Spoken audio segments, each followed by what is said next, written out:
ئەمە مەلەوانگە نییە، بەڵکو بەردەم تونێلی بەنی هەریرە لە جیاتی تەواوکردنی لەلایەن حکوومەت بەهۆی ئەو ئاوە زۆرەی لە تونێلەکە هەڵدەقوڵێ لەلایەن هاوڵاتیانەوە کراوە بە مەلەوانگە و ڕۆژانە مەلەی تێدا دەکەن. تونێلی بەنی هەیری پێ دەڵێن، ئێستا بۆتە مەلەوانگە و گەنجانی دەوروبەری ئێرە دێن خۆیان فێنکەنەوە کات خۆیان بەسەرە بن. لە 2013ەوە دەستیان بەکارکە 2016 دەستانەکە هەڵگربەوەی هەبوونی ئاوێکێک زار زۆر لە ناو تونێلەکە. دو سال پێش ئێستا خەڵکی ئەم گوندە دەستیان کرد بە چاندنی برنج و چینایەتی و بۆ ئەوە بۆ بژێوی ژانی خۆیان و ئێستاش خۆت دەبینی گەنجانی ئێرە ئاوەکەیان گردۆتەوە و خۆیان فێنکەکەنەوە مەلەی دەکەن. تونێلی چیای بەنی هەریر قەزای خەلیفان و هەریر بەیەکەوە دەبەستێتەوە و بە تەواوکردنی نزیکەی 30 خولەکی لە ڕێگاکە کورد دەکردەوە.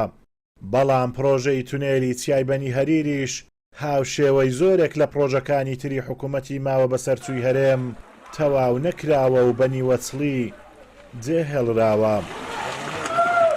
تونێلە گەرات باوتەوا ببا تەواو یعنی ڕێگای نێوان عاجۆمەران و هەولێری پێکەوە بەست و ئەو ڕێگا لێرە لۆ عاجۆمەران لەوانێ سعاتێک 2 سعات ڕێگاکە کورت کردباوە. لێرە هێواران گەنجانەوە ئاوای لێ دێ ئاوە چ ساردە و فێنکە دێن لۆ مەلەوانی و لۆ دانیشتنی ئێوانە. لە جیاتی تەوابوونی ڕێگاکەەوە بینی بوویتە مەلەوانگە و شوێنێکی سیاعی. تونێلی چیای بەنی هەریر 3565 مەتر درێژە و تەنیا 150 کارەکانی تەواو بووە. لە ساڵی 2014 دەستکراوە بەکارکردن تیایدا و لە ساڵی 2016 کارەکانی ڕاگیراوە. بەپێی ماوەی دیاریکراوی پرۆژەکەش دەبوایە لە 1/1/2017 تەواو بوایە. قەیرانی داراییە ئەگەر نەبووە ئێمە لە 1/1/2017ەوە تونێلەکەمان دەکردەوە لەگەڵ ئەپڕوجەکان، یعنی مختەرەباتی تونێلەکەشەوە ڕێگایە لە هەردوو لایەوە دەوێت بۆی بکرێت. بەڵامی تر خۆتان دەزانن ئەم قەیرانە تاسیری زۆر هەبوو لەسەر.